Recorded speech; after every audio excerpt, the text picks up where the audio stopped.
Hey, Slick Talkers, thank you so much for tuning into this podcast. And I know that if you love this show, you'll also love my morning show called Good Morning Hospitality with my co hosts Michael Golden and Brandy Canali, as we spend 30 minutes every Monday morning to dive into the industry's top latest news and trending topics. So go check it out on wherever you find your podcasts at Good Morning Hospitality. And you can live stream with us on Monday mornings on LinkedIn, Twitter, Facebook, and of course, YouTube. Now, I hope you enjoy this episode. The formality of what people think, what we're taught, isn't necessarily the route for everybody. And I think that there's, again, traumas and learning lessons and things that people have in their life that shape who they are. And for me, that was my daughter being born at 21, like having to figure stuff out, having to figure out, how am I going to get a job? I don't have a high school diploma. Like, where am I going to be able to build something? And stuff like that. And again, that was me being dumb. And like, why didn't I go back to school and get a GED at least? Like, I just didn't think like that. And essentially now, I have multiple 7-figure businesses. And I think that a lot of people can build this way, and it doesn't have to be the normal path. And you don't have to follow the curriculums that people do that are what are norms. And I do believe that there's a lot of opportunity, but I do also believe that you have to have a tremendous amount of perseverance, grit, tenacity, and the ability to want to grow and learn by other people.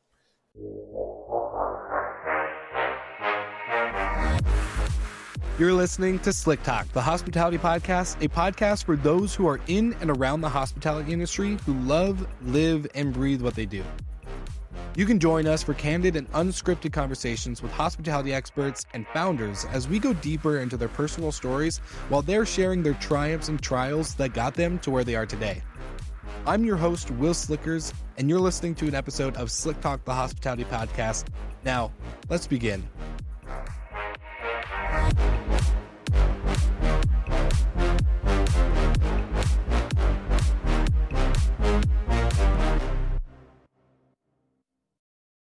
All right, Nathan, another question and a minute with minute, but my question is for new and existing users, what can they expect to be in the horizon when it comes to the devices and the services that you guys offer beyond noise?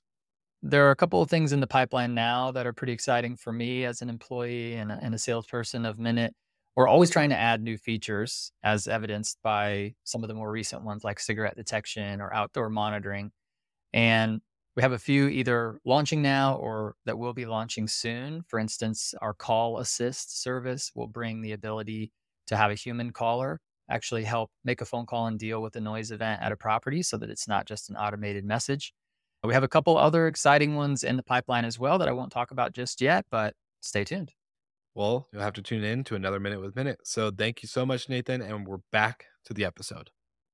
All right, everybody. Welcome back to another episode of Slick Talk, the hospitality podcast. And I am pumped, and I don't say this every episode, even though I probably should, but I've been looking forward to this episode since Jesse and I got to sit down for our pre-chat. And to take it back for all the listeners, if you can imagine, it's 2020, COVID's happened. We're all thinking it's going to be 2 weeks, flatten the curve, all this great stuff. You're drinking, you're going out with friends outside, you're having a good time. Then there's this thing called Clubhouse comes out, and all your industry friends come on, and we just get to basically have a virtual audio party every day, every night, multiple hours a day. And that's where I first actually met Jesse. I knew of you, I think, prior to like in 2019 kind of year. Yeah. But then COVID really was what kind of tipped the scale. So Jesse, one, welcome to the podcast. Thanks for having me. And yeah, of course. And two, let's take it back to the Clubhouse days really quick before we jump into your story. Who got you on the app? And also what are your thoughts on how all of that kind of blossomed into today for you?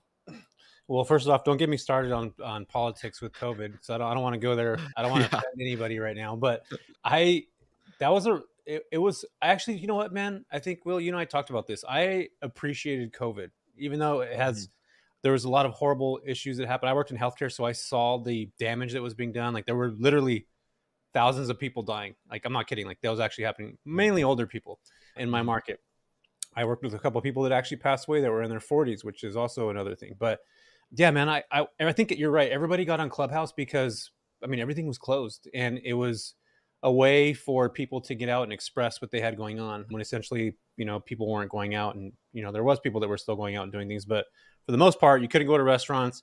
You couldn't go to nightlife. You couldn't, unless you were like in certain parts of Florida. There was a couple little pockets here and there.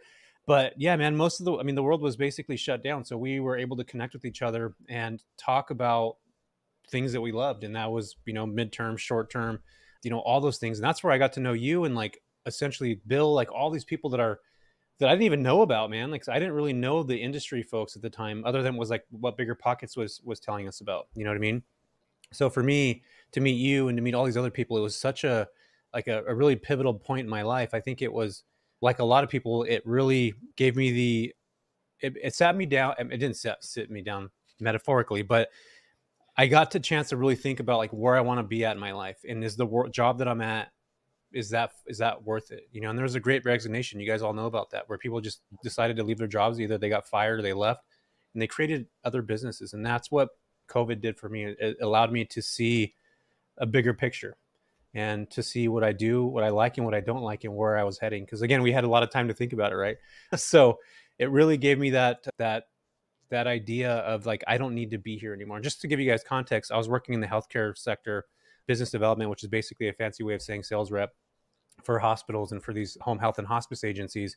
And I was driving to the Bay Area, which was like 2 hours one way, 2.5 hours, 3 hours, sometimes even. So for me, that was a 6-hour drive plus an 8-hour day of work, essentially. So you guys figure I was making $200,000 a year, which is fantastic money. In the grand scheme of things, it's not very much, but for me, as a living in a podunk town in Central California, that's like, dude, you hit the lottery. You know what I mean? So for me, just to have that, I was just very thankful to have that job. But then, leaving it was another thing, and that was hard. And we can get into that if you want, but just kind of seeing where you want to go on this, Will. Yeah, well, I definitely took a note prior to you jumping on the recording on, in my note, it literally says taking the leap. And so let's set the scene a little bit better. I know we jumped right into COVID and Clubhouse just because I wanted to kind of also, I love sharing with the audience and listeners kind of where we meet and how the origin really starts. Yes, we met 2 years ago or 3 years ago, sorry. Yeah. But, finally here we are 3 years later to have this conversation. So to kind of give some perspective, what were you doing prior? Like, you were doing health and all this other stuff, but what was the beginning moment? Because I know you were doing short-term rental and midterm rental prior. Like, you were still kind of working the W-2, doing the side hustle, building it up. So walk us through from the beginning you start and then to the leap, the quitting the W-2, going to the COVIDpreneur. That was a term, like the great resignation for sure. But I think we saw a huge spike in entrepreneurship during COVID as well. So we'd love to hear from there. And that time period. Totally. Yeah. So I bought my first investment property in 2015. And just to give you guys context, like my mom was an immigrant from Mexico. My dad was born and raised in Merced, which is basically kind of like an immigrant. I'm just kidding. Not an immigrant, but he was born here in the States. But they had real estate growing up quite a bit. And my parents were super Catholic. They ended up losing a ton of real estate based on the fact of letting people that had money issues stay in the home. So say somebody was not able to pay rent, that month would turn into 3. And I found myself sitting in the back seat of a 1979 wagon, like the kind from National Lampoons. I don't know if you guys ever watched that movie, where it's like wood. It looks like wood paneling. It's not. It's just metal. I was sitting in the back seat. I remember vividly thinking about this. I was looking out the window. My parents were arguing. I've never heard my parents argue ever in my entire life. They were arguing. We were going somewhere. I remember like literally looking out the window, just being like, man, I wonder what's going on. Second part of the scene, I'm sitting in the backseat of a courtroom. My parents are up front with the judge. And on the right side of my parents, it was the tenants that they had in their home for 6 months that weren't moving out. And I remember the judge looked at my parents and was like, this lady, this is what she does. She was actually in here 2 years ago. And she rents homes, doesn't pay rent, and then will stay for 6 months or a year and then end up here in this courtroom. So like, this is what happens. So in my brain, I almost like canceled out real estate.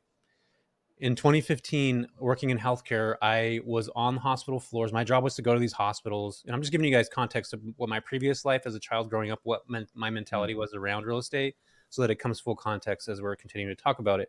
So I was on these hospital floors, and there was this really beautiful accent. And there was a lady that was saying things like, don't you know? And isn't he a doll? And I was drawn to that. And I went up to her and I was like, well, where are you from? And she's like, Fargo, North Dakota. I'm like, well, what the heck are you doing in Modesto? And she's like, well, I'm a travel nurse. And I was like, oh, that's cool. Like, where are you staying? And she said Motel 6 on 9th Street, which is like the dirtiest, most drug infested place ever. And she was working 15-hour days. And I was like, curious. I was just like, how much are you paying for that? And she told me, Will, that she was paying $3,000 a month for like literally a crappy hotel. In my brain, back in 2015, you could buy a home in Central California between 250,000 and 300,000 for like a pretty decent house. Your mortgage payment would be $1,500. So my brain instantly, without thinking about real estate for years, was like, how do I house these people? And how can I go to the source and connect with them directly where they will pay me as opposed to Barbara paying me? So, because essentially that was what I was doing in my W-2 job. I was a business development manager. My job was to connect with folks to have them send me referrals. Essentially, that's what it was. So my brain flipped on to like, okay, I could probably buy a house right now, or even rent a house and have Barbaras or other Barbaras that are same and similar stay, and I can make $1,000 from like literally a month without having to do anything other than furnish a place and then get a contract. So that's essentially what I did. Is I went down to the HR department. I found out that she got a contract with the hospital. And this is like a movie scene. I want you guys to think about this real quick. Maybe we talked about this before, Will. So I don't know if you guys ever seen a scene where like a door opens and it's slowly closing, and then all of a sudden it pans in on the very bottom of the door, and then a foot like literally will come in and stop the door from closing. That was exactly what I did. Like, I'm not kidding you guys. That was verbatim what happened. I open the door, I go in the HR department, and I say, hey, we have Barbara on Tele 3. She's a travel nurse. She works for AMN Healthcare. How do I get a contract with her to work like where I can get a property and house her? And I remember this lady, her name was Misty. She had a big giant badge. It was like this highlighter yellow color. And she was like, and I always call people by their name, so I try to find their badges or whatever. I think that's important. And she told me, like, you know what, we're having a hard time finding housing for clinicians. And that's where I was in my brain. I was like, okay, well, how do I get these people to do it? So I asked her, I just flat out was like, hey, if I'm able to get properties, is there a way that I can connect with you guys and essentially get a contract? And she was like, yeah, we're actually looking for that right now. We're looking for people to network with so that our clinicians have somewhere safe to stay. So right at that point, I went to my friend that was a real estate agent, got in contact with a lender. And within the next 60 days, I was able to find a property, lock it down, and get a contract with the hospital where they were going to be paying me $42.50 a month to house clinicians at that property. Whether my home was filled or not, they were going to be paying me that much because there were so many clinicians that were coming to the market at the time. So long story short, I bought a house for $340,000. It was one of the nicest neighborhoods at the higher price point. My mortgage was about $1,850. So all in, I was at $2,200, $2,300 a month. And the hospital was paying me $42.50. So I was already cash flowing, $2K on one door, which was unheard of in 2015. You know what I mean? So that was like my introduction to real estate. And subconsciously, I realized this years later, Will, learning from my parents how they lost a lot of their properties and stuff. I learned that subconsciously I did not want to have to rely on a tenant to pay rent, where I can have these agencies that will pay me. And that's what they did, is they pay me 3 months at a time. So there's a clinician staying for 3 months. They would give me a 3-month payout. So 4,200 times 3, is essentially where we're getting. So you're getting this $13,000, $14,000 check. And I'm just like, holy smokes, this is amazing. And that's essentially how I started. And every year I just saved my money. I didn't spend that money at all. I kept it in a bank account. And at the end of the year, I'd have 25 grand, depending if on expenses. If there was one year I did have a AC that broke down, that was like $8,000 to fix. But I used all that money to just buy another property. And I kept doing that year after year after year after year. And that was essentially how I've discovered midterm rentals. And at the end of the day, it was really just solving problems. And we can dive into how I kind of went outside of that. But that was a sector that I knew had issues that still today, the healthcare industry. In fact, Forbes just had an article that came out about 3 months ago. 1 in 4 clinicians is expected to leave healthcare by 2025. And I personally have never seen so many healthcare workers that are looking to get out of healthcare by investing in real estate as like a scapegoat. Now more than ever, I'm seeing more clinicians start thinking about or investing or becoming part of groups or listening to podcasts just like this to get the knowledge to eventually leave. So the travel nursing sector is a $30 billion industry. So it's massive. It's not this small little thing. It gets really, really big. And I think most people don't see that. And a lot of folks will sleep on that specific, model. So, but yeah, man, that's kind of the origin story. For me, that's crazy because I I got exposed to hospitality and short-term rental stuff through hotels and just being in the industry, not from a real estate perspective. So hearing you say that, I'm like, man, I really like kind of pisses me off. I'm like, I wish I bought a house in 2015 and just Yeah. started doing stuff like this. Like, that's so cool. I love the natural curiosity too.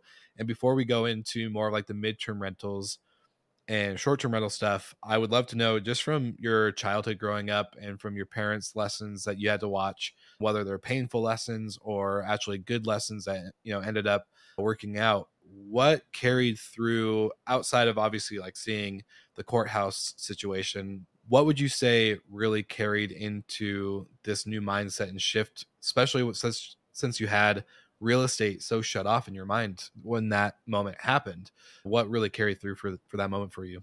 Yeah, I remember one day, I'm getting goosebumps talking about this because my dad passed away a few years ago, and he Sorry to hear that. always told me, yeah, man, it sucks. But he always told me that real estate was such a positive thing, regardless of all the stuff they had. So they had about 10 properties, and over the span of about, I was 8 years old in the back of that car as a child, which I did not want to be dropped off in school in, by the way, because it was the ugliest thing on the planet. My kids are evil. But he always told me that it was so over 10 years they lost, probably 6 properties, and I would say about 70% of them were because of shitty landlords. And again, my parents had a very they were not business owners, and that was the problem. They weren't business owners. They were way too ethical and moral in a way that most business owners probably should not be to that extent, because they're taken advantage of. But he always told me that real estate was a win no matter what, because the longevity of it. So subconsciously, I didn't buy my first place, Will, until I was 34 years old. So that's the other thing too, is like, I think a lot of people listening to this are like in their 30s or in their 20s, and they're just, I can't wait to buy a place. Like, dude, I didn't start building stuff until I was 34, 33, 34 years old. And, I'm 40 now, 41 now. And that time is, there's so much that can happen. So I think it's important for people to think about that, as they're building their real estate portfolios, whether that's one, whether that's 5 or 10, like you can start anytime and be able to do this. So hope that makes sense. But yeah, my dad always said it, real estate's good no matter what. Like, just hang with it. It's long term, long game. Yeah. I had a friend send me something. I can't remember if it was on Instagram or maybe just a text, but more in the line of timeline. When you think about time, comparison one obviously is like the thief of joy, right? So me saying, even on this podcast, man, I wish I bought a property in 2015, I like know I do. comparing my story to yours, and we are all on such a different universal timeline that if you are 24 and thinking, man, I should have bought something at 19, well, you're 24. Like if Yeah. you were buying stuff at 34 or 32, then there's so much there. Their timeline is so different. Anyways, there's so many things that can go into it. So I love that kind of like analysis. Yeah. Like, hey, You know what, dude? Like, now that you bring this up, it's a good point. Because in my 20s, like, I feel like we go through my 20s was like I was going through puberty. I know that sounds weird for me to say, but it was a mental puberty. I think right, that, in your 20s, you're trying to figure out who you are, what you're wanting to do, how you do things. But when you roll into the 30s, you're kind of like, okay, I somewhat get it. Or I'm starting to understand it. And I think for me, my 20s, I was an idiot, dude. Like, my credit was screwed. I had like, back in the day, we had cell phones. Like, if you were on the phone, they charge you for how much time you were on the phone. So like Verizon bills, and they were like $900, $1,000. And I just was like an idiot, didn't pay them. So going into my 30s, like, my credit was shot. And once I had that connection with, my friend that was a realtor, and I went and talked to a lender, and they're just like, dude, you have a 600 credit score. Like, you got to get this up to like 680. That's when my brain was like, my parents were right. I need to take care of my credit. And like, I didn't think about that in my 20s. And I think a lot of people do that to a certain extent. So when I see operators that are in their early 20s, so I have friends that are in their 20s that are just doing crazy things, dude. Like, I am so excited to see that they're thinking ahead, years ahead of where I was. And if I would have, and I hate to say should and could have, like, those are 2 words that I yeah, don't ever like to say ever.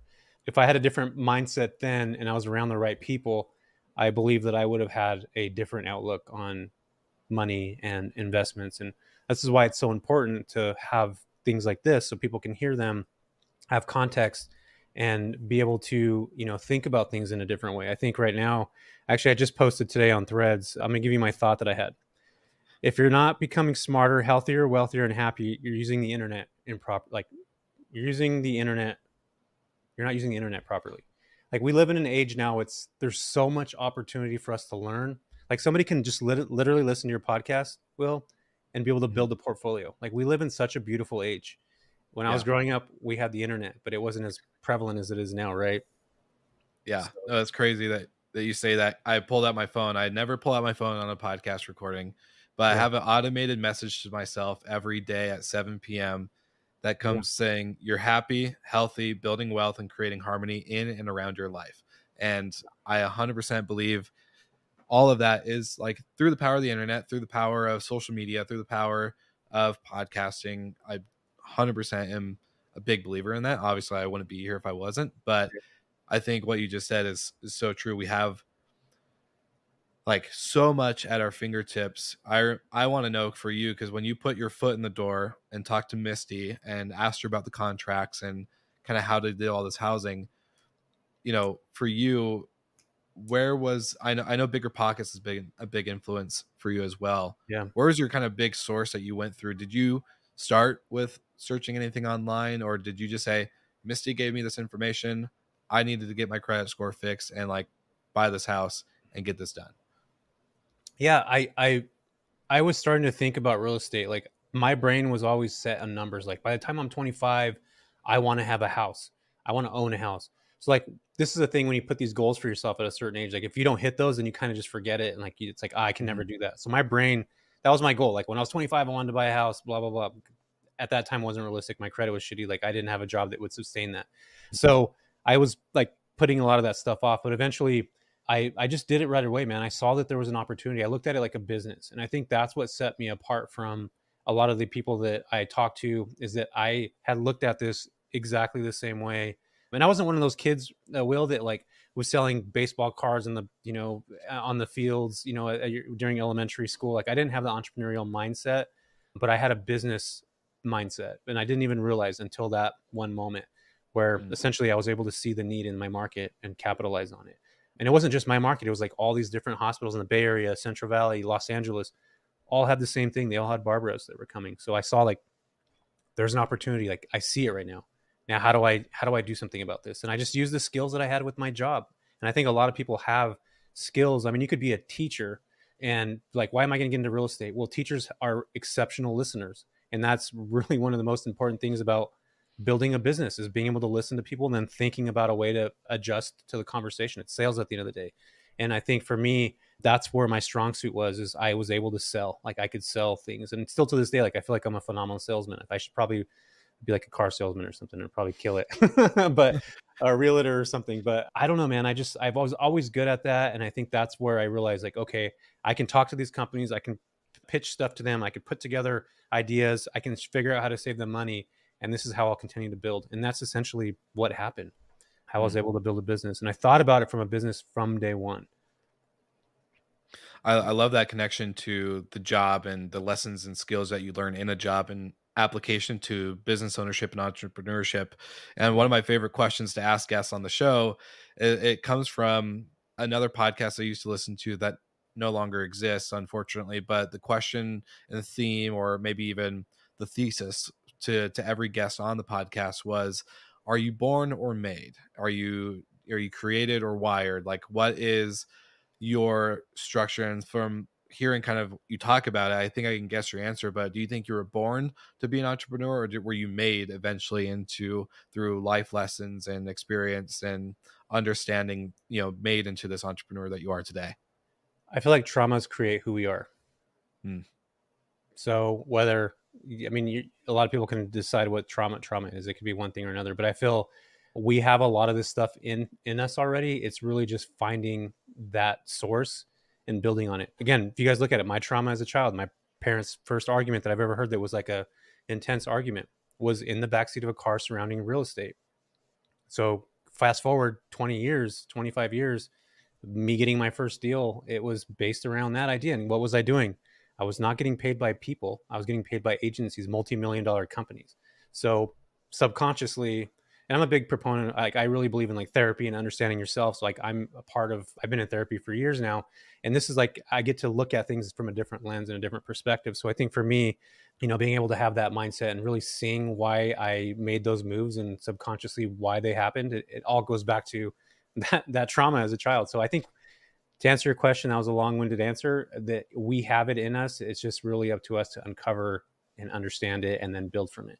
I do think some people are wired to be entrepreneurs. And I think that is, again, by nature of, you have a family that is entrepreneurial and you see that, then you're going to essentially lean towards that. But for me, I had an immigrant mother who was a stay-at-home mom and a dad that was a biological engineer that worked for Foster Farms. Essentially, and you're going to hate me for this, everybody that I tell this is like, are you serious? Your dad was doing that? My dad worked in an experimental lab for Foster Farms. He was one of the guys that was pumping full of antibiotics to these chickens to get them to grow fast. They were basically genetically modified. My dad was part of that movement in the 80s, 70s, 80s, and then it died out in the 90s, but that's what he did. So he was just like a super hard worker, smart, intelligent guy. But, he stayed at a job that he was comfortable at, that he hated, by the way. Yeah. I know. Yeah, we have a very similar parent upbringing in a lot of ways with that, but it's really interesting to see how that all really ties in. I'm really, really curious. I've seen you from the moment we met on Clubhouse. I knew you talked about midterm rentals, and now I'm seeing you talk a lot on Instagram and socials. You've created a personal brand, and as much as for any of our listeners that are very much in the short-term rental space or very much in just hospitality in general, I do try not to use the term personal brand, but it is a thing in order to separate kind of how we operate as business owners. And so let me kind of get your mindset and kind of internal thinking from doing this business to then now being very public. You're talking on podcasts, you're creating content, you're exposing, what you see work and not work within short-term and midterm rentals. You've then now launched your midterm rental summit. There's just been such an evolution of your story and the way you have built yourself, which obviously you've talked about with therapy and stuff. But what's that kind of been like for you? What's maybe something that you had to overcome in order to did you have to get comfortable behind the camera and the microphone? What was? That's a good question. I don't like being behind the camera. I was one of those guys that did not want to be on camera. I thought everybody that gets in, it's like, I don't look good. I don't look good on camera. I'm too chubby right now. Nobody's going to want to listen to me. I thought all those things. But at one point I'm just like, if I need my own internal thought was not as good as, hang on, I'm saying this the wrong way. The way that I viewed myself and what I thought I can give to the world was more valuable to me. For me, because just so you guys know, I didn't graduate high school. I'm an idiot. I literally am an idiot. I didn't graduate high school.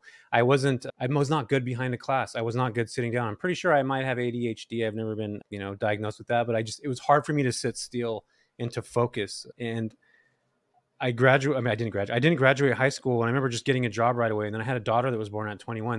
That shifted me into dude, you got to do something. You have to create something. You have to go into a job. So I ended up getting a job as a sales rep. Lucky enough, the only reason why I got hired is because I spoke Spanish, and they were hiring for somebody that could speak Spanish.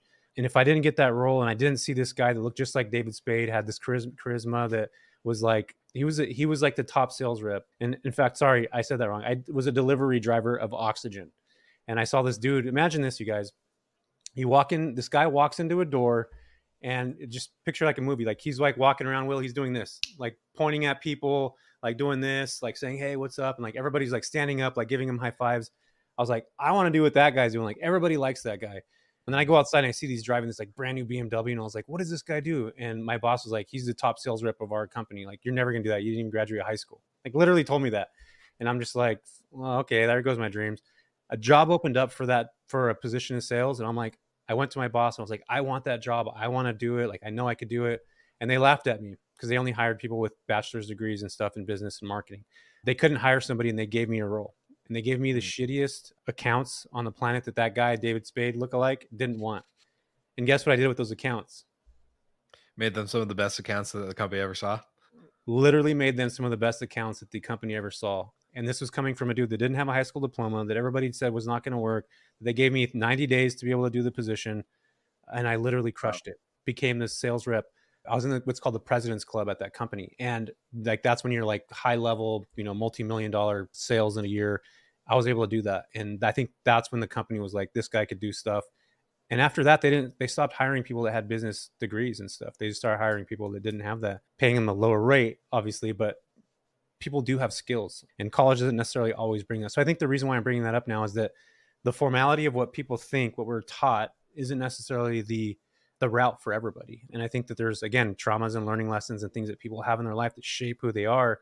And for me, that was my daughter being born at 21, like having to figure stuff out, having to figure out, how am I going to get a job? I don't have a high school diploma. Like, where am I going to be able to build something? And stuff like that. And again, that was me being dumb. And like, why didn't I go back to school and get a GED at least? Like, I just didn't think like that. And essentially now, I have multiple 7-figure businesses. And I think that a lot of people can build this way, and it doesn't have to be the normal path, and you don't have to follow the curriculums that people do that are what are norms. And I do believe that there's a lot of opportunity, but I do also believe that you have to have a tremendous amount of perseverance, grit, tenacity, and the ability to want to grow and learn by other people. Those are really important traits of growing in the space. All right, Slick Talkers, now for another dynamic sponsored duo of the podcast. I would love to introduce you to Vintory and Safely. About Vintory, we've had Brooke Flotz on the podcast, who is the founder, multiple times, and him and his team know numbers. They know data and they know marketing. They know how to help property managers just like you scale and grow their business by adding more inventory, aka more homes, into your rental program that drive the bottom line. For all of you listeners that want to learn how to scale and grow your inventory, you can get a free digital copy of Brooke's book called From Zero to 500 Properties in 5 Years. And for an added bonus, if you would do a demo of the Vintory platform, you'll get a $50 gift card to Amazon. Now that's a sick deal. And now to touch on our friends at Safely.com. Safely.com helps property managers just like you and I protecting the homes that they manage from structural damage to content damage and, of course, bodily injury. This means plates, linens, cups, couches, tables, curtains, walls, and, of course, your guests themselves are protected. And this helps you by scaling your company in order to ensure that you are retaining owners and inventory in your program. If anything is broken or if anyone is hurt, you are able to make a claim through Safely, and within 3 business days, you can get instantly paid out to replace any items and settle any claims that happen on site without having to deduct from your owner's payouts. That's why I call these guys the dynamic sponsor duo. And thank you so much for tuning into the podcast. Check out their offers in the show notes, and back to the episode. Yeah, I love all of that. And, if you don't mind going down this route, I'm kind of curious, no high school diploma, no college, got the crappiest, shittiest accounts that this company could have passed off to you. Yeah. Turning them to some of the best accounts that they had, going to the President's Club, having this mindset. And I want to correct you on some self-talk over here. You're not stupid. You're not an idiot. You're a smart dude, obviously. And so, what did that do for you? And I'm kind of curious because as a man specifically, I want to have a family. I know what I want. I know I want to have a wife. I want to have a kid or kids. I want to do, I want to have that. I know I do. So Yeah. What did that also do for not just you from that mindset of, I'm stupid, I didn't graduate, da da da, and then to having now a daughter who gets to see her dad live such a wild and amazing example of you can literally do anything, even if it means not going down the normal route that everyone expects you to go down. Yeah, well, I think having my daughter woke me up to realize this is not about me anymore. Because just like a lot of us, and even people that are, that have kids, it's about them a lot of the times. And once my daughter was born, I realized if I can't take care of myself, how am I going to take care of this other little human? She's relying on me. She's dependent on me. Again, this is going back to the childhood. My parents, my dad worked his ass off his entire life, got a degree. He's one of the only kids out of 10 to get a college education. So that was the other thing too, is my dad was this formal brain, super smart guy, knew freaking Jeopardy, all the answers. He was one of those kind of guys. You're just how the fuck does this guy even know this stuff? and then for me to not go that same route of going to college to do all those things. So that already put me in a mindset, I'm probably not the right person to do these things. I'm not going to be able to do that. I'm going to rewind this a little bit. I skateboarded a lot in my childhood. And if you guys are familiar with skateboarding at all, or anybody understands that, it's you do the same thing over and over and over and over and over again, where you're just trying to land one trick. If I didn't have that mentality of trying to do something and failing and continue to do it hundreds of thousands of times, I think that was such a big part of the growth for me, is being able to do something over and over and failing and then landing it and then moving on to the next one, that was a skill that I learned. And that anybody that was in sports has the same mentality, right? It's the same kind of thing. But I think there's something about failing so many times and then finally sticking it, landing it, whether that's a movement an inch different on your foot path, or your, your foot weight on a different part of the board at a certain time. It's just those little tiny movements are incremental, and that's what makes you land that trick eventually over time. I had that same mindset going into things where I'm going to try stuff. I know I might fail, but I'm going to continue to do it. So once my daughter was born, I was kind of like that kick in the ass. It's like, dude, you got to figure stuff out. You got a job right now. You see where this David Spade lookalike guy is walking around driving these BMWs, high-fiving everybody. Everybody loves them, and then having that, like, I want to do that kind of thing. And what's a skill that one dude had? And he was able to have people know, like, and trust him. And I think if there's anything that anybody can do, like one thing that you can, like, the one skill is be able to have people know, like, and trust you. And I know that probably sounds like, how do you do that? Well, if you just read one book, How to Win Friends and Influence People by Dale Carnegie. If you just have that one book and you study the crap out of that book, and that's the only book you're able to read, that's literally the one skill that you need to be able to build like a fantastic business. It doesn't matter what you're going into, because it's going to teach you how to connect with people. And I think that is so, so important. Just being able to connect with people. Yeah, I love that. And it brings me back to my early hotel front desk days where I brought it to podcasting, and I never really kind of talked about this a lot, but the number one thing I think you can tell when in customer service, when you're with people, whether you're in business or working in a job or anything like that, if you can listen, people will tell you what they want. Even if they don't tell you directly, if they're not saying, I want this, they will tell you within their time of talking, whether they're complaining, they're telling you about their day, their trip, whatever it might be. They will tell you something that is an underlying message for us that if you listen, you can pick up very quickly, and you can be able to immediately apply, anticipate the need of what they just told you, even though they didn't know they told you. And then you can now bring it into a moment where it becomes, like you said, where people know and like you because you do something that outstands from everybody else and all the other conversations they have throughout the day. You actually listened, took it, and applied something to it. Now, I think that was like such a big moment for me. I'm curious, do you see that same thing within your business? Because I know you're doing content. I know you had your conference. Maybe we can go into more of your personal brand side now. But even with guests, like guests complain about, hey, the AC is not working or whatever. But really, there could be a different underlying issue. Like maybe they're tired. They're 30 minutes before the AC is not working. We had a long trip here. Our kid was crying the whole way. Like there's so many things that you can use to kind of understand. All right, the AC might be not as cold as they want, might be broken. Who knows? But there's something else behind the scene that they're not really just saying direct. I'm curious for you. Do you have a certain skill that goes into that as well? Yeah, I think listening is such an important skill. And the problem with that is did anybody ever teach you, Will, where they're like, Will, this is how you focus. This is how you listen. No, I'm like you. I think I'm undiagnosed ADHD for sure. I remember a teacher, I was sitting in the back of a class listening, and her name was Miss Inkstrand. I'm going to call her out right now. She's probably not alive anymore, but I was in ninth grade in high school. She's like, Jesse, focus. Like, how do you, like, just focus? And I remember like raising my hand and being like, how do I focus? The entire class laughed at me. Like everybody in the class laughed. But I remember sitting there thinking, like, nobody's taught me how to focus. Like, what does that even mean? You know what I mean? So I think there's a lot of stuff that we necessarily don't get in school. And the reason why I'm bringing this up is because I think when you're in customer service, whether you're a waiter, whether you're a front desk bellman, whether you're whatever jobs you have, there's a way that you can apply those skills. We talked about it earlier, right?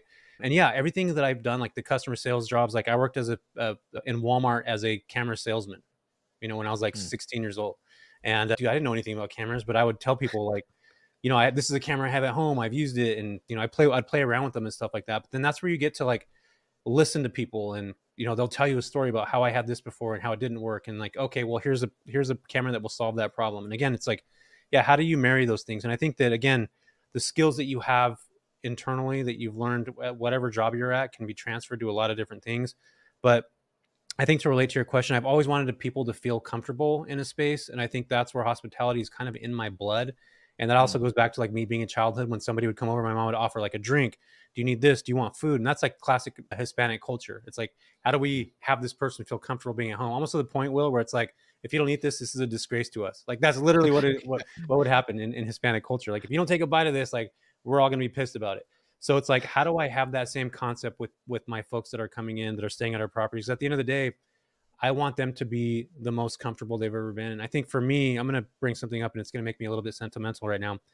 The reason why I love hospitality so much in Airbnbs and short-term rentals is because I lost my dad in 2017. And some of the best memories that I've ever had in my entire life were in these short-term rentals with my family.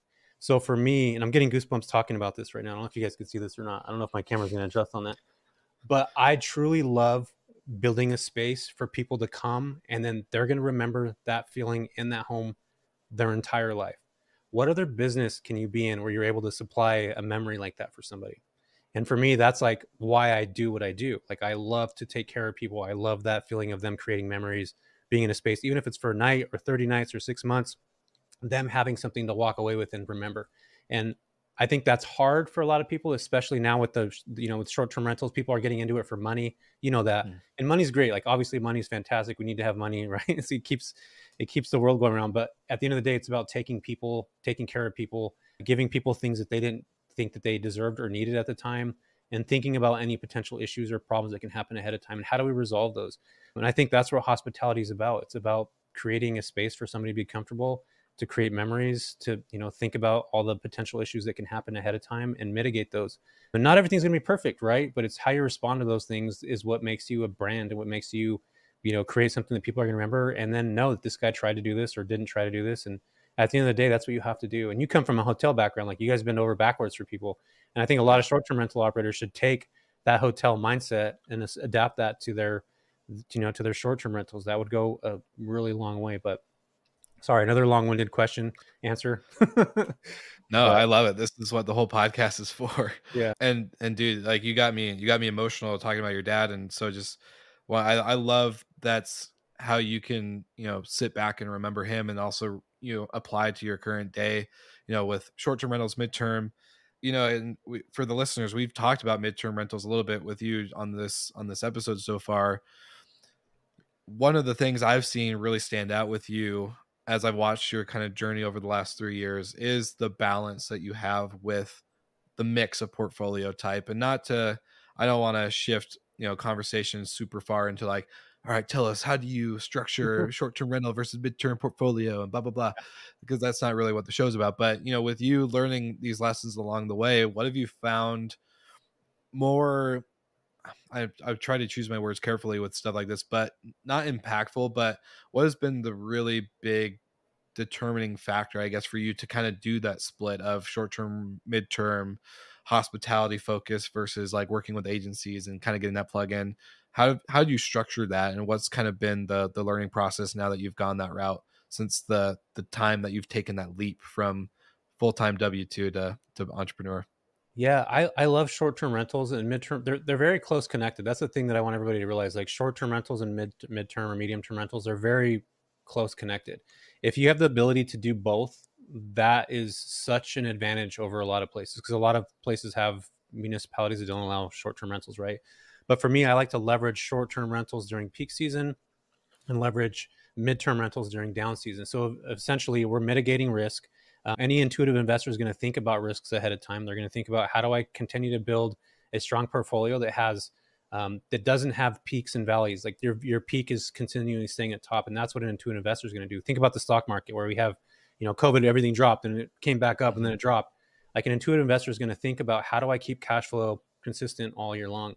And with midterm and short term, say you're in Houston, Texas, which is a market that I have property in. Houston, we kick ass in the summer, but when it slows down, like we're literally not making very much money at all. But if you midterm, you can essentially make pretty damn near close what your short-term rental numbers are. So we're making $6,000, $7,000 a month for the entire year, as opposed to $6,000 and $7,000 for, from April to August, and then a dip, $2,000 right around there in between. So now we're staying consistent all year long in those markets. But again, I think that there's a way to connect with companies and businesses where we're building a house on our own land. And this is something Mark Simpson said, and I love it. For those of you who aren't familiar with Mark Simpson, he's a direct booking guy. He said, at the end of the day, we're all employees of Brian Chesky, if you really think about it, because we have property that's listed on their platform. And just like you guys know, Airbnb sometimes will screw up. Like San Bernardino, like 3 weeks ago or a month ago, turned off literally every single booking that everybody had in those markets, flipped them into 30 days for like literally 24 hours. We're not reliant on that. We're not building a house on our own land by being on a platform like Airbnb or VRBO even. Granted, yes, they are a platform where millions of people see us, but for some reason, if something was to happen, you won't have that. And what I do is I go after these businesses where I create my own land. I create my own opportunities. I create my own folks that are coming to me. And the cool thing about this, Will, is that say I have 10 properties in a market and I have these agencies that are sending me referrals every month. I can sell that referral-based business for probably just as much as my properties. Maybe not as much, but that's a business in its own. You can't sell your Airbnb business as just your Airbnb business because there's nothing, you're reliant on Airbnb. But I can now go to investors and say, hey, here's my portfolio. Here's what our net operating income. Here's the businesses that are attached to it. Here's the companies that continue to send us referrals no matter what. And this is what we're growing on. So my net operating income is changing. My EBITDA is changing. I'm being able to have underwritten deals from banks based off of the letter of intent from companies. So it's like I'm creating something legit. Not that short-term rentals aren't legit, but we're just listing on a platform waiting for people to book us. You know what I mean? So 100%. Yeah, I don't know if that makes any sense or if that was even off context, but at least it gives you a little bit of thought process behind what I do. Yeah. And I don't know. Have you seen I think it's a movie. Have you seen the movie The Founder or Founder? It's the story of McDonald's, where basically these two brothers create McDonald's. It's awesome burgers, it's, great place for all these people. It's like Dick's Burgers. And if you ever go to Dick's in Seattle, really good food, but they're operating like crazy. And this guy comes in basically and wants to franchise it and take it bigger than just this market. And great movie for entrepreneurs to watch. But basically what he does, and it's a sad story, unfortunately for the brothers, he screws them over and starts realizing the money isn't in the burgers. It's in the land. It's in owning the real estate where the burgers operate. So he starts basically buying all this land, creating, all these franchises are popping up like crazy. He runs into cash flow issues, all this stuff. Long story short, at the end of the day, the brothers get screwed over because he owned the land, and at the end of the day was able to control and dominate how the company ran. And that was it. Like, he owned the land. So boom, took over. And now he was the founder of McDonald's and to what it is today. And so a lot of the things what you're saying with Airbnb, as much as I'm a big believer in the platform that's, made a lot of us money and has made a lot of us be able, especially during COVID, be able to create this financial freedom and this lifestyle. 100%, you're right. They own the land. They could take it out from underneath you in a heartbeat. So building out a brand and all this other stuff is super important. What advice would you give maybe even to Jesse 3 years ago that now about owning land and owning kind of the market rather than just the funnel? What would you say, like, is a big piece of advice that you give yourself or anyone listening today? Yeah, the biggest piece of advice I'd give is skate to where the puck is going. I think a lot of times people are focused on like, here's a shiny object, I'm going to go after it, whether that's short-term rentals or not. If you look at smart money, which is institutional money, Wall Street money, if you are able to pay attention to what they're doing ahead of time, typically they make moves 3 to 5 years before the general public. Blackstone was just raised $30.4 billion. What are they doing with that money? They're ditching traditional assets like commercial buildings, things like that. They're getting rid of those, and they're building for the next 3 to 5 years. So they're diversifying their portfolios. Guess what they're getting into? Go ahead, Will. Just take it. No, midterm rentals, extended stay hotels. They're buying single family homes to connect and have people stay there for more than 30 days at a time. You guys can all go look this up, Google it, and look it up online. So they're essentially getting away from what traditional assets were, where people were investing. Commercial real estate, which is kind of getting hit hard. When you start seeing institutional money, and by the way, those companies hire Princeton, Harvard graduates, the smartest people on the planet, to look at data, where it's at now, and then project where it's potentially going to go based off of like COVID, things like that, like what we've never seen before. So that's a good indication, like, okay, here's where the market's heading, is looking at smart money, institutional money. So I would say, again, look at where skate where the puck is going rather than where we're at today. And I think that's what separates a lot of intuitive, smart investors that are thinking, they're forward thinking as opposed to like thinking about today. Because real estate, again, at the end of the day, you guys, is long game, and diversification is so, so important. And if you watch like Charles Schwab or Warren Buffett, all these like really smart people, they don't put all their eggs in one basket. They're diversified, because if one fails, then they have this other one that picks them up. So I think it's really, really important to watch what those people are doing. They've built credibility. Wall Street, smart money has been doing this for years and years and years, you know. But not only that, but real estate has been the same for hundreds and hundreds of years. There's a time, which is time is now, where it's hard to find a cash flowing long-term rental. And if you can't find something now that pencils in long-term, what do you have to do? Short-term, mid-term, there's other ways to do it. So I think that real estate, as the market's continuing to evolve, we're going to have to be way more creative with putting together deals, how we can outsource them, how we can use short-term, mid-term together, and what are the hotels doing? What are these other agencies doing? What's Wall Street doing? So just really pivoting. I think that's what I would give myself. I didn't start having that mindset probably until COVID, but before that, you know, I was thinking of just like here and now kind of way. I like that. That's great. Great advice. And, you know, I think I gave you a heads up, and I'm glad. So to give some context too, I had another recording this morning with somebody, but I canceled it due to, I didn't think it was really aligned with me as a person or even what the listeners really want. It was very anti-normal podcast guest I probably would have had.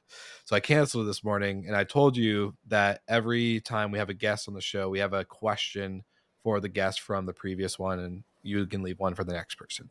Yeah. I'm glad I have this question for you because I think it was perfect. It was divine. It was not made for the other person that was supposed to be on this morning. Yeah. And so the question is from Jason Reese. And I don't know if you met Jason, but Jason and I got to connect in Nashville at STR Wealth, and he's very into AI, but he's got properties out in Nashville.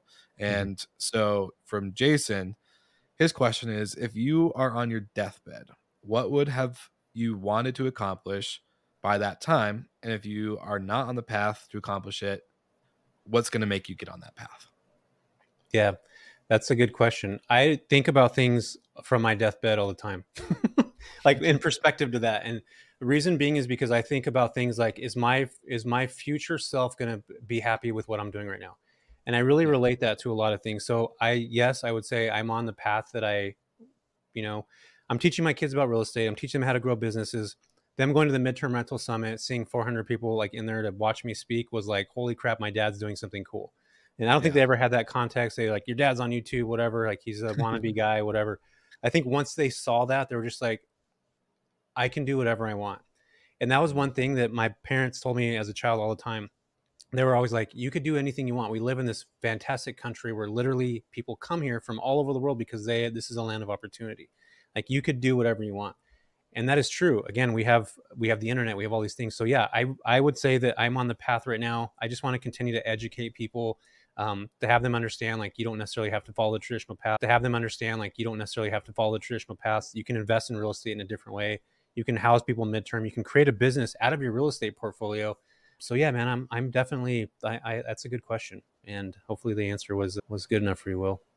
I love it. I love it. I love how you start the answer with, I think from my deathbed all the time. I think that's so important for people to do that, because I think about this daily, like everybody that we're going to lose one day. And for you to have that's a sobering reality, not only for you to spend time with people momentarily, to be present with them while you're with them, but also to leave something behind that when you're not here, your grandkids or somebody else can pick up. So for me, it's like, we have to give those to our children. And well, you don't have kids yet, but there's going to be a point when you do, and you're going to have these things in the back of your mind. Like, what is something that I can transfer to my kids? Because essentially you're leaving what you know to your children, and then they're going to leave to their children. It's a cycle of things. So there's Ed Milet says something that he's like, are you the one person in your family? And that's like, the one person that either builds wealth, that builds something awesome for people, that the family looks at things in a different way. Like, I'm that one person. I know that for myself. And I would encourage everybody right now to really think about that. Like, who's the one person in my family? How can I be a difference? How can I change the demographic of what our family's been used to?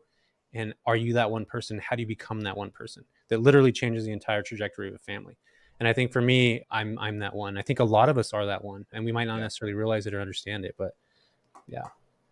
Yeah, no, I totally agree. I love that. And this has been such a fun episode. And before we wrap up, and I know there's so many things I think we need to do a part 2 or something, but like the part of me that I want to like go into the midterm rental summit, and there's so many things. So I definitely think we need to have you on again. If For sure. anything, we probably just keep going. But I also want to respect obviously calendar stuff. But for you, what if you had to ask one question, anything under the sun for the next guest for the podcast without knowing who they are, who's scheduled next, what would that question be? Yeah. Well, at first I was thinking of something silly, but I don't know if that's the best thing. I was going to ask, do you know what a squatty potty is? But I mean, everybody knows what a squatty potty is. I would say, what's the defining moment? What is one defining moment in your life that changed the trajectory of your life? Like one specific defining moment, and a negative one that what most people would say would be negative. And the reason why I bring that up is because my defining moment in my life was, that childhood drive to the courthouse. Like that shaped the way that I thought about a lot of things for a lot of times. And a lot of people will take that as a negative. So that'd be my question, is what's one negative thing that's shaped your entire life? Because I believe that adversity brings a lot out of people. Those hardships, having your back against the wall. That's when I'm at my best. And I think a lot of people are at their best in those same scenarios and situations. So that's my question. I love it. It's like the term or saying about being uncomfortable, right? When you get comfortable, that's when you get complacent, and that's when you don't probably do your best work, or you're not paying attention as much. But when you're uncomfortable, you can thrive in that environment. So I really love that, and that's a great question. Now, Jesse, the famous question, which everyone listening knows I'm going to ask, but they also know what the answer is going to be, is everything's going to be in the show notes, obviously. But if you had one link specifically for anyone to connect with you, reach out, or even just follow along as you continue to build the empire that you've built, where would that one link be? Yeah, I would say head over to my YouTube channel. That's where you're going to be able to get long form content that I break down these specific things on a regular basis. And that's on YouTube. Just type in Jesse Vasquez. I think it's Jesse Vasquez /AirVenture is what my name is, but I'll pop up there. That's the place to find me, or on Instagram at @TheRealJesseVasquez. But YouTube is probably the best route. Nice. I love it. Well, Slick Talkers, you know that I'll plug it all in the show notes. So make sure you like and subscribe to everything Jesse Vasquez as he's continuing to build and go on that path towards his deathbed, which sounds weird to say out loud, but in a good way, the great path of leading up to that moment. Inevitable. Yeah. And Jesse, my friend, thank you so much for taking the time to be on the podcast and just share everything you shared. I know for sure, and this is just like me running off the cuff here, but as men specifically, I know it's hard to share some of this stuff. I know it's hard to kind of, publicly state failures or feelings or certain things that have happened. And so just to be the way you have been on this episode is super encouraging. I hope, obviously the listeners can take some kind of value from that type of, if that's the one thing they could take away, I'd be super happy and proud to have this as an episode on the podcast. So just thank you so much for taking the time and the opportunity. Yeah, not only that, but share this with other people. I think that's really important. I'm sure you're going to say that already in the intro of this. Like and share, folks. Will, I appreciate you for having me here, man. This has been fun. I love talking about this stuff. I think there's so much opportunity for a lot of people, and you having a platform where people can listen and then take action. So it's awesome, man. I love it. Well, you heard it here first, Slick Talkers. Make sure you like and subscribe to all the things, and we'll see you again next week.